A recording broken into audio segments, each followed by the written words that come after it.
Historically, maps have been designed by imperial cartographers sitting in London or Paris, thousands of miles removed from the actual area of contest. In the case of Palestine, the mapmakers played a crucial role. But with the evolution of time, and particularly the Israeli military conquests in 1948-49 and again in 67, the imperial maps dissolved. Almost immediately after the UN proposal, which was promulgated on November 29, 1947, civil war breaks out between the Palestinians and the Jews. Much of the fighting takes place in the Palestinian allocated areas of Palestine. On May 14, 1948, the Jews of Palestine declare a sovereign independent state. It is about this time that Arab armies from surrounding countries enter the fray. They were no match for the some 65,000 well-trained Israeli Jews who fought them off. At the end of the fighting in 1949, when the UN arranged an armistice in Palestine, the Jews now controlled 78% of the land of Palestine. This was significantly beyond the UN Partition plan of 1947. The Palestinians were left with the West Bank and Gaza. The struggle for Palestine today is over this remaining 22% of the original land. This constitutes Israel's recognized international border, the so-called Green Line. A critical outcome of the 1948 and 1949 fighting was the creation of the Palestinian refugee problem. 700 to 800,000 Palestinians were either driven from their homes or fled the Israelis. They wound up in refugee camps in Lebanon, Syria, Jordan, and Egypt.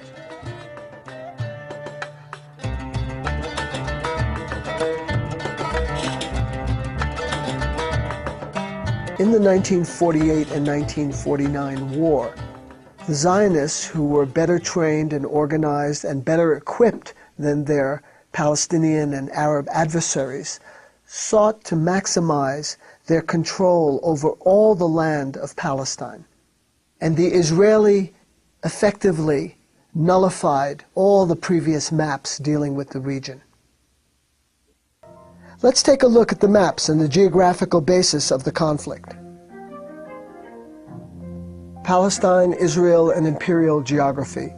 I'm David Barsamian. Welcome to this special Free Speech TV report. Palestine is located in what is called the Middle East. The Middle East itself is an imperial construction. Prior to American hegemony in the region, the British called it the Near East or the Orient. Palestine becomes a province of the Imperial Ottoman Empire, the Turkish Empire, in 1516. And it develops internally within the Ottoman Turkish framework. In the early 1880s, the first European Jews began to settle in Palestine. About a decade later, in 1894, a French Jewish captain, Alfred Dreyfus, was accused of selling secrets to the Germans. The Dreyfus affair erupted into an enormous vitriolic attack on Jews in France. This deeply disturbed Theodor Herzl, who was a Viennese journalist covering the trial. A year later, he wrote a book called The Jewish State. In 1897, the first Zionist Congress met in Basel, Switzerland. And this was the first time that the idea of a Jewish homeland was articulated. Herzl and other Zionist leaders designated different parts of the world as possible homelands for the Jewish people. Among the areas considered were Argentina, East Africa, and Palestine. In 1914, World War I breaks out. The Turks align themselves with the Germans against the British and the French. the Turks experience a series of defeats in the Middle East and elsewhere. The British seize Palestine. In their imperial designs on the region, and in particular Palestine, the British were making promises all over the place. For one, they entered an agreement with the French called the Sykes-Picot Agreement, in which they divided the Middle East. The French would get Lebanon and Syria, and the British essentially would get everything else. The Arabs were promised independence for their support in an uprising against the Turks. You may recall Lawrence of Arabia being a major figure in this particular episode. However, after World War I, the Arabs bitterly learned the truth of what was going on behind their backs. On November 2nd, 1917, the British Foreign Minister, Lord Arthur Balfour, wrote a letter to a British banker, Lord Rothschild, in which he said, "His Majesty's government looks with favor upon the creation of a homeland in Palestine for the Jews." Often the Balfour Declaration is interpreted as some kind of official act of the British Parliament. It was nothing of the sort. It should be emphasized that it was a private letter to a private British citizen. Nevertheless, the Balfour Declaration historically has been seen by Zionists as the juridical basis for the State of Israel. In fact, in the May 14th, 1948 Declaration of Independence, the Israelis specifically refer to the Balfour Declaration as a kind of Magna Carta, as an enabling document which gave it legitimacy in its claim on Palestine. At the end of World War I, the British looked with favor upon immigration from Europe by European Jews to Palestine. The Suez Canal was the key waterway linking the crown jewel of the empire, India, to Britain. Jewish immigration into Palestine was seen as a critical element in the protection of the Suez Canal. The Jews in Palestine were a bulwark against independent Arab nationalism, which was always seen as a threat. And here it's important to point out that from the very beginning of Zionist immigration to Palestine, the Palestinians resisted what was going on. Right after World War I, until the beginning of World War II, there was a tremendous expansion of Jewish immigration from Europe to Palestine. Within a period of 2 decades, the Jewish population of Palestine tripled. In 1936, an extremely important event happens in Palestine. The Palestinians revolt. For 3 years, they fight the British.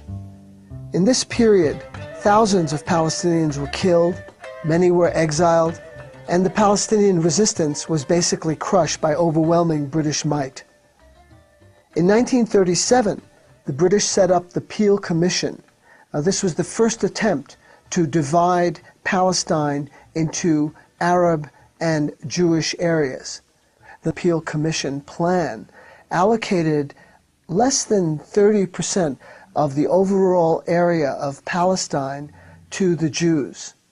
This paralleled their population at that time. The Arabs got around 70–75% of the area of Palestine. Both the Arabs and the Jews rejected the Peel Commission plan. During World War II, the British stopped all Jewish immigration to Palestine. After the war, with the devastation of the Holocaust on everyone's mind, hundreds of thousands of European Jews were sitting in refugee camps all over Europe. The United States, Britain, Canada, and other liberal democracies did not open their immigration quotas to these displaced European Jews. There was one place for them to go, and that was Palestine. The Jewish Agency, the political arm of the Zionist movement, made a proposal in August 1946. It literally turns the Peel Commission's plan on its head.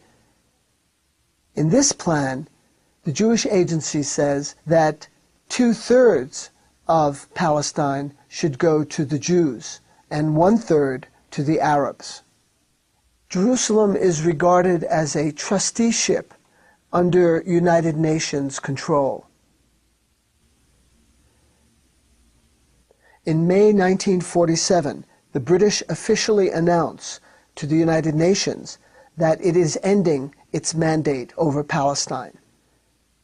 The UN responds. On November 29, 1947, it issues its own partition plan for Palestine into two separate states, a Jewish state and an Arab state. Now you can note that this division of Palestine by the UN is in rather sharp contrast in terms of demographics. Under the UN plan, the Jews are given 55% of the land of Palestine, even though their population is only 35%. The Arab majority, with 55% of the population, is only offered 45% of the land. The Palestinians reject the UN proposal. Why? The Palestinians felt that the UN proposal inherently discriminated against their majoritarian rights in Palestine, and they refused to accept the UN proposal. Almost immediately after the UN proposal, which was promulgated on November 29, 1947, civil war breaks out between the Palestinians and the Jews. Much of the fighting takes place in the Palestinian allocated areas of Palestine. On May 14, 1948, the Jews of Palestine declare a sovereign independent state. It is about this time that Arab armies from surrounding countries enter the fray. They were no match for the some 65,000 well-trained Israeli Jews who fought them off. At the end of the fighting in 1949, when the UN arranged an armistice in Palestine, the Jews now controlled 78% of the land of Palestine. This was significantly beyond the UN Partition plan of 1947. The Palestinians were left with the West Bank and Gaza. The West Bank was occupied by the Jordanians. Gaza was occupied by the Egyptians. The geographical status quo, that is, with Jordan controlling the West Bank and Egypt controlling the Gaza Strip, remains in place until the June 1967 war, when Israel captures the West Bank and Gaza. It is now in control of the entire land of Palestine.